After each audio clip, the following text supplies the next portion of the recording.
Myrna Loy. Myrna Loy was Hollywood royalty. In 1936, she was crowned the Queen of Hollywood in a nationwide poll, beating out Greta Garbo and Joan Crawford. Yet despite her reign as one of the most beloved actresses of the Golden Age, the Academy never even nominated her for an Oscar during her prime. Not once. Not for The Thin Man, where she redefined on-screen chemistry. Not for The Best Years of Our Lives, a film that won Best Picture but somehow ignored her performance. Her effortless grace and comedic timing made her a household name, but perhaps that was the problem. She made it look too easy. Some argue that the Academy overlooked her because she excelled in roles that didn't scream Oscar bait. Others whisper about her outspoken political activism, particularly her stance against McCarthyism, which may have rubbed Hollywood's power players the wrong way. Whatever the reason, it wasn't until 1991, long after she had retired, that the Academy tried to make amends with an honorary Oscar. But by then the moment had passed. Loy, ever the class act, accepted the honor with humility, but the sting of decades of snubs remained. Her story is a reminder that talent and adoration don't always translate to golden statues. Edward G. Robinson. Edward G. Robinson didn't just play gangsters, he defined them. His portrayal of Rico in Little Caesar set the blueprint for every snarling, ambitious crime boss that followed. Yet the Academy turned a blind eye. No nomination, no win, nothing. And it wasn't just Little Caesar. His performances in Double Indemnity and Key Largo were masterclasses in menace and nuance, but year after year the Oscars ignored him. Some say it was politics. His blacklisting during the McCarthy era certainly didn't help. Others argue that he made acting look too easy, his performances so natural they were taken for granted. It wasn't until 1973, just 2 months before his death, that the Academy finally gave him an honorary award, a consolation prize for a man who had already reshaped Hollywood. And in a final twist of irony, he didn't even live to accept it. Deborah Kerr.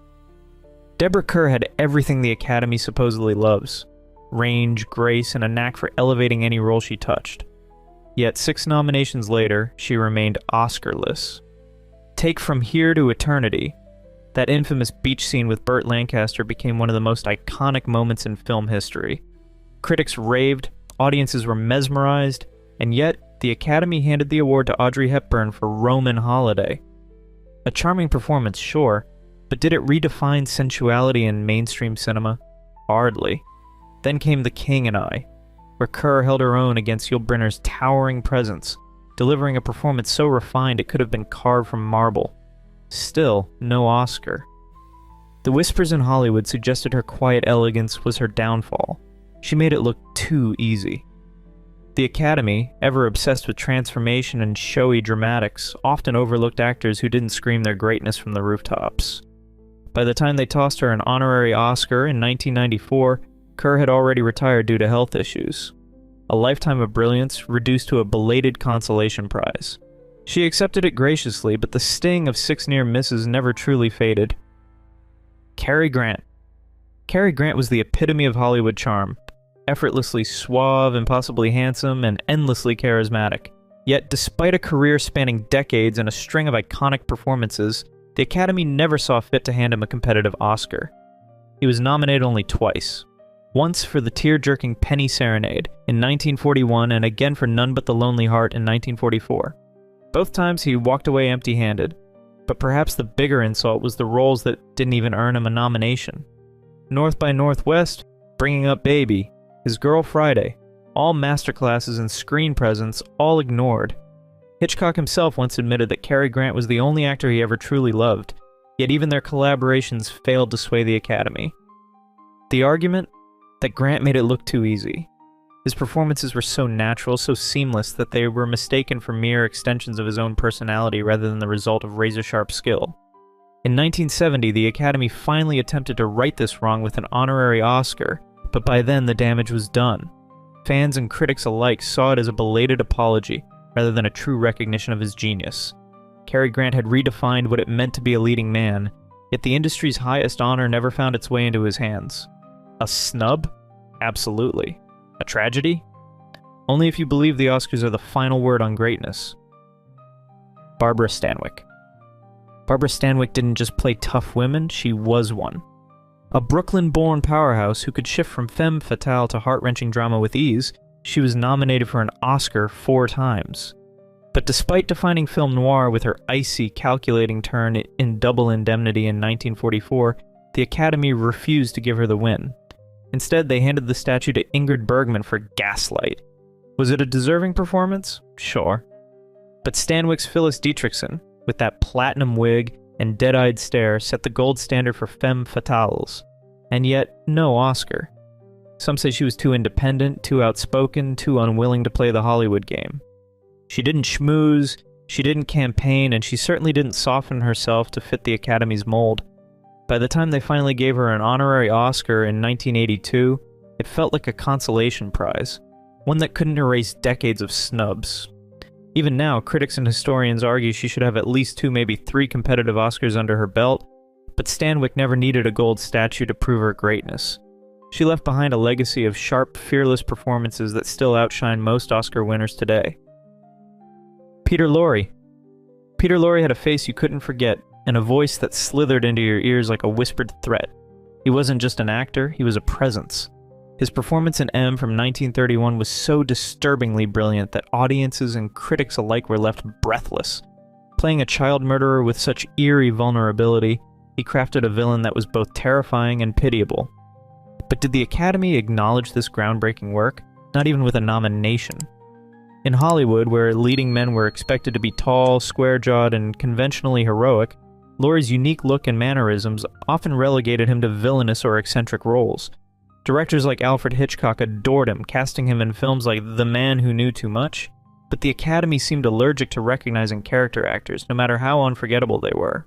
His turn as the scheming Joel Cairo in The Maltese Falcon, and the desperate Ugarte in Casablanca, both performances that helped define noir cinema, were met with praise but no golden statue. Some argue that his thick European accent and foreign origins worked against him in an era when Hollywood was still resistant to fully embracing non-American stars. Others believe that his ability to disappear so completely into his roles made his performances look effortless, too natural to be seen as acting in the Academy's eyes. But if there was ever a performance that deserved to break the mold, it was M. Lorre's haunting monologue, where he pleads for understanding while trapped by both criminals and the law, remains one of the most chilling moments in film history. Yet no Oscar. No nomination. Just a legacy that outshines any trophy. Thelma Ritter. Thelma Ritter wasn't just a supporting actress. She was the backbone of every film she touched. With 6 Oscar nominations and 0 wins, she became the patron saint of overlooked talent. Her sharp wit and impeccable comedic timing made her unforgettable in classics like All About Eve and Rear Window. Yet the Academy never gave her the gold. Why? Timing and competition. She often went up against bigger stars or more dramatic performances, and Hollywood had a habit of underestimating comedy. But if there was ever a role that should have sealed the deal, it was Pickup on South Street. As Moe, the weary yet street-smart informant, Ritter delivered a performance that was both heartbreaking and brutally real. Critics raved, audiences adored her, and still no Oscar. Decades later, her snubs remain one of the Academy's biggest oversights. Her legacy, however, is untouchable. She didn't need a statue to prove she was one of the greats. Joseph Cotten. Joseph Cotten was the kind of actor who made it look easy, maybe too easy. While his contemporaries chewed scenery, Cotten mastered the art of restraint, delivering performances so natural they almost went unnoticed. And that might be exactly why the Academy never gave him his due. Take The Third Man, a noir masterpiece where Cotten plays the weary, morally conflicted Holly Martins. The film is widely considered one of the greatest ever made, yet Cotten wasn't even nominated. Meanwhile, director Carol Reed walked away with an Oscar. Then there's The Magnificent Ambersons, where Cotten's performance as the tragic Eugene Morgan was poised to be career-defining, until the studio hacked the film to pieces, gutting his most powerful moments. Even Citizen Kane, where Cotten held his own against Orson Welles, didn't earn him a nomination. Some argue his close association with Welles, who Hollywood often viewed as too rebellious, hurt his Oscar chances. Others think his subtlety simply didn't stand out in an era that favored grand, theatrical performances. Whatever the reason, Cotten's absence from Oscar history is baffling. He wasn't just in great films, he was essential to them. And yet, when it came to awards season, he remained the perpetual supporting player, overlooked in favor of flashier names. Today, film historians still debate how Cotton never even got a nomination. But if history has proven anything, it's that awards don't always recognize true greatness. Cotton's legacy isn't in golden statues, it's in the films that shaped cinema itself. Jean Arthur. Jean Arthur was a paradox, a Hollywood star who wanted nothing to do with Hollywood. She had one of the most distinctive voices in cinema, a mix of warmth and wit that made her the perfect leading lady for screwball comedies. Yet despite defining the genre alongside Cary Grant and James Stewart, the Academy barely acknowledged her. Just one nomination, just one, for The More the Merrier in 1943. And she lost. It was a baffling oversight, especially considering her work in Mr. Smith Goes to Washington, where she matched Stewart's idealism with a sharp, heartfelt performance. But Arthur was never one to play the Hollywood game. She avoided interviews, skipped premieres, and had a reputation for being reclusive. Some say this lack of self-promotion hurt her chances. Out of sight, out of mind. Others believe that the Academy simply didn't take screwball comedy seriously, even when it was at its peak. Whatever the reason, Arthur walked away from it all in the early 1950s, leaving behind a body of work that still sparkles with intelligence and charm. No Oscar, no grand farewell tour, just a quiet retreat into the shadows, as if Hollywood had never really deserved her in the first place. Richard Burton. 7 nominations, not one win. Richard Burton's Oscar record reads like the setup to a cruel Hollywood joke. Here was a man whose voice could shake the walls of a theater, whose presence on screen was nothing short of volcanic, and yet the Academy seemed determined to leave him standing in the cold. His performance in Who's Afraid of Virginia Woolf was a masterclass in raw, unfiltered emotion, a performance so powerful that it still echoes through film history, and yet he lost to Paul Scofield in A Man for All Seasons. A fine actor, sure, but was his performance more unforgettable than Burton's? Many still argue otherwise.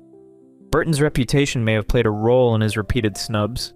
He was a man of grand appetites, booze, love, life itself. His notorious on-again, off-again relationship with Elizabeth Taylor kept him in the tabloids as much as his films kept him on the big screen. Some believe the Academy saw him as too much of a wild card, a brilliant but reckless talent who didn't fit their mold of an ideal winner. And then there was his drinking. Hollywood loves a tortured genius, but only up to a point. Burton, despite his undeniable talent, may have been seen as too unruly, too unpredictable. But if Oscars were the only measure of greatness, Richard Burton would be a footnote in film history. Instead, he remains one of the most revered actors of his generation. His performances endure, his voice still commands attention, and his legacy is untouchable. The Academy may have refused to place a golden statue in his hands, but history has done something far greater. It has ensured that his name will never be forgotten. Fred Astaire. Fred Astaire was a perfectionist. Every step, every turn, every movement was meticulously crafted, yet it all looked effortless. He didn't just dance, he floated. And yet, for all his innovation, the Academy never saw fit to hand him a competitive Oscar. His performances in films like Top Hat and Swing Time set the gold standard for musical cinema, but the Academy largely dismissed dance as a lesser art form. Some argue that his genius was so seamless it was taken for granted, an illusion of ease masking the sheer technical mastery beneath. Others suggest that Hollywood, obsessed with dramatic intensity, never fully grasped the storytelling power of movement. By the time the Academy attempted to make amends with an honorary Oscar in 1950, it felt more like an apology than an accolade. Even when Astaire transitioned into dramatic roles like his haunting performance in On the Beach, the Academy still looked the other way. His legacy, however, is untouchable. In 2016, his iconic top hat and cane from Top Hat sold at auction for $67,000, a reminder that while the Academy may have overlooked him, history never would. Greta Garbo. Greta Garbo was the very definition of Hollywood royalty. Enigmatic, untouchable, and utterly mesmerizing on screen. Yet despite 4 Oscar nominations, she never won a competitive Academy Award. Her performances in Camille and Ninotchka were nothing short of legendary, but the Academy, for reasons still debated today, never handed her the golden statuette. Some say her reluctance to play the Hollywood game, no interviews, no public appearances, no schmoozing, worked against her.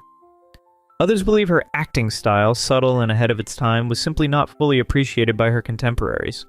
When she abruptly retired in 1941 after the lukewarm reception of Two-Faced Woman, she vanished from the silver screen, adding to her air of mystery. Even when the Academy tried to make amends with an honorary Oscar in 1955, she refused to attend the ceremony. Greta Garbo lived life on her own terms, and perhaps that was the real victory. Errol Flynn. Errol Flynn was the king of high seas adventures and daring sword fights, but to the Academy he was just another swashbuckler. While audiences cheered for him in The Adventures of Robin Hood and Captain Blood, the Oscars turned a blind eye. Not even a nomination. Why? Hollywood loved his charisma on screen, but off-screen Flynn was a scandal magnet.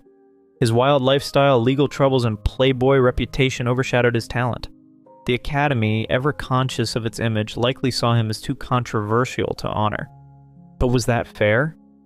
His performances were electric, his physicality unmatched, and his charm undeniable. Even as Hollywood handed out honorary Oscars like party favors in later years, Flynn received nothing. No career achievement award, no posthumous recognition, just silence.